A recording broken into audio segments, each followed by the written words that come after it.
Hey guys, welcome to Hip Hughes History. Watch out, 17th Amendment, I'm coming to get you. As we continue with the Constitution for Dummies series, taking a look at the words and the meaning of the Constitution, so wherever you stand on the issues of the day, you stand smart, or maybe you're just studying for an exam. I don't really care. All I know is I'm about to do some teaching, and if you hang out, you'll do some learning. So giddy up, here we go. All right, let's take a look at the words of the 17th Amendment, and then we can break it down. Orchestra, music. The Senate of the United States shall be composed of 2 senators from each state, elected by the people thereof, for 6 years, and each senator shall have 1 vote. The electors in each state shall have the qualifications requisite for electors of the most numerous branch of the state legislatures. When vacancies happen in the representation of any state in the Senate, the executive authority of such state shall issue writs of election to fill such vacancies, provided that the legislature of any state may empower the executive thereof to make temporary appointments until the people fill the vacancies by election as the legislature may direct. This amendment shall not be construed as to affect the election or term of any senator chosen before it becomes valid as part of the Constitution.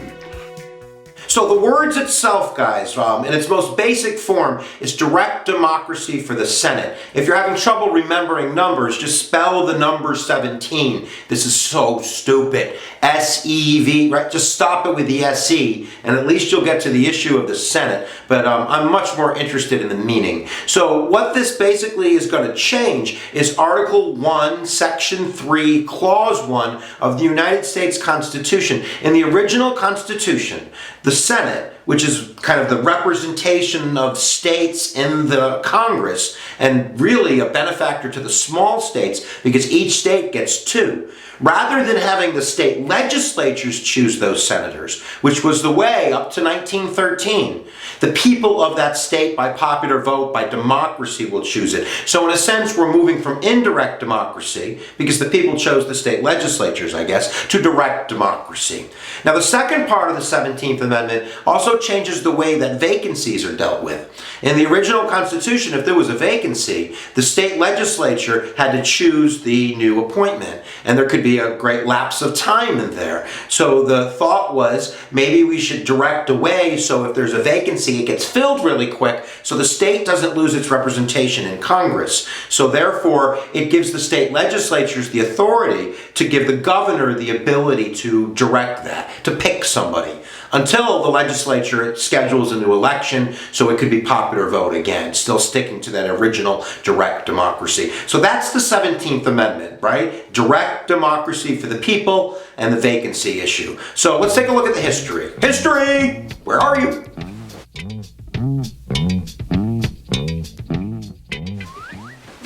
So the 17th Amendment was first proposed in 1823, and it garnered support as kind of this kind of ideal of democracy, that America is about expanding democracy, so why not expand it to the Senate? And certainly the underlying issues were corruption for many, and the idea that the Senate was kind of the elite branch of government, that they were the special interest branch that basically bought their seats from state legislatures. Andrew Johnson, president after Abraham Lincoln, was a big supporter of the 17th Amendment.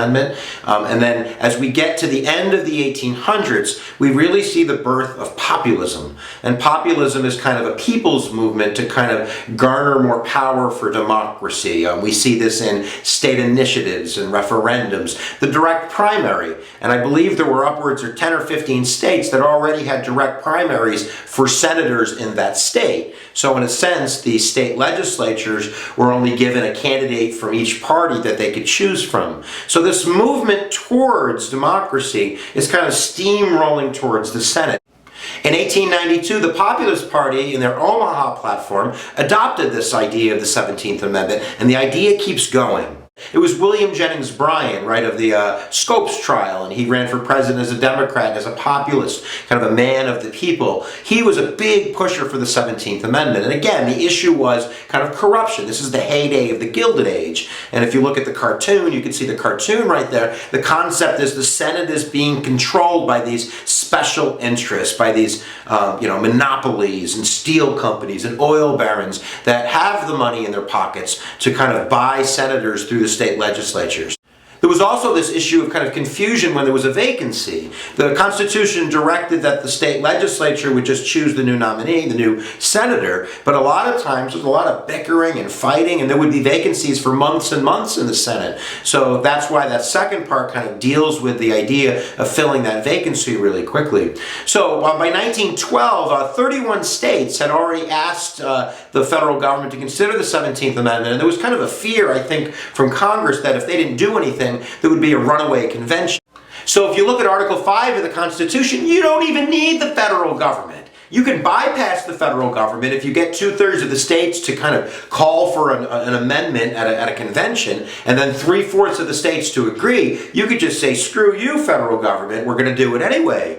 So the federal government, I think, is worried about this kind of runaway convention idea. So they settle down, and by 1913, they bang out the 17th Amendment. And there's really little opposition. There was only a few states that voted against it. So now we have it.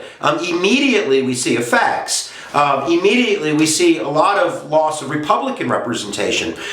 In some states, not all states, representation is not equal in their state legislatures. They have kind of gerrymandering schemes going on where rural districts are being overrepresented in the state legislatures. So those rural interests are being, basically given power to choose their senators. And now when you go to direct democracy, that urban vote, that progressive or more populist vote is going to be louder.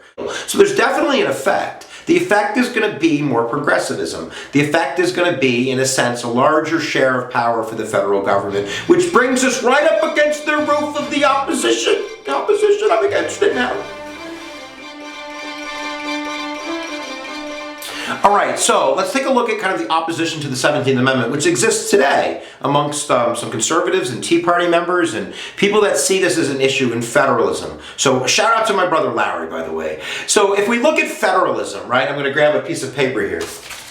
Now the basic concept the founders had was that, power would be shared in a sense, kind of like that, where there's a little bit more power here given to the federal government, and that would be Article 6 of the Constitution, the Supremacy Clause, that the federal government is the law of the land.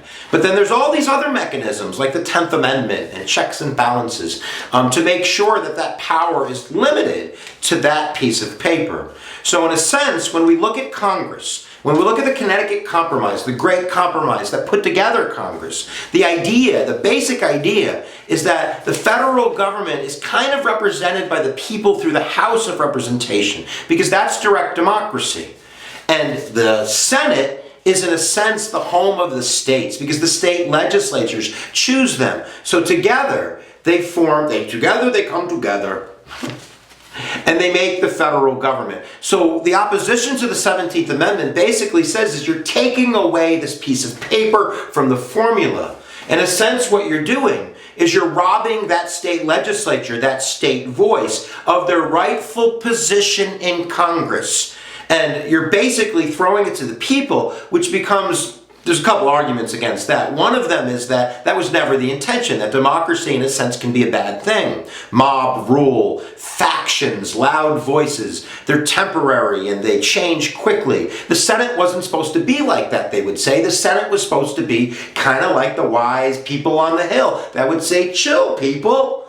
This is the constitutional right way to move forward. And representing their local interest of their states, they would in a sense be the brake pedal to the gas pedal that the House held. So the argument is, once you change that formula and you make everything nationalized, so when you're running for Senate, you're not running on local issues so much. You're not saying, elect me because I'm going to deal with this issue downstate or upstate. You might say some of that, but you're mostly being asked about national issues, about, the economy and foreign policy and these big, big issues, which means that you're representing not the state as much as the federal government. And then we're going to see, according to this argument, more federal intervention, more federal growth. Right? And there's people that are for that. People say that that's necessary sometimes because the states aren't dealing with issues. We need the federal government. And then, of course, that other side is going to be that's tyranny and bang, bang. You have your ideological battle.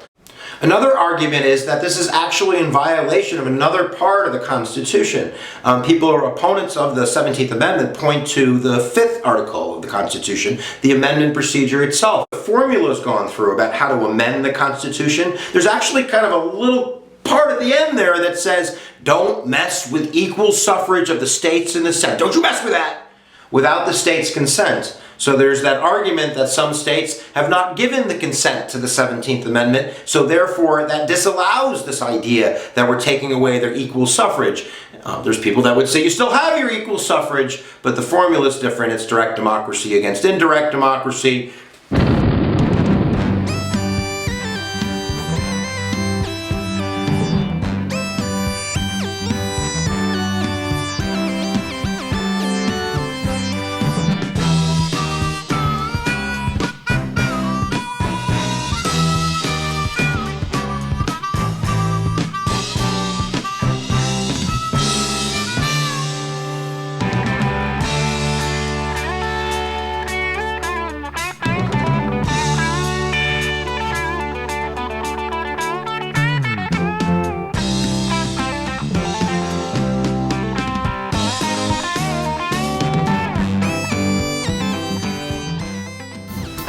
So there you go, guys. That's the 17th Amendment. Check it off the list. And if you haven't checked the list out, that would be the playlist for the Constitution for Dummies. So if you click my chinny chin chin, I promise you, you'll be going off to that playlist and be learning like a bandit.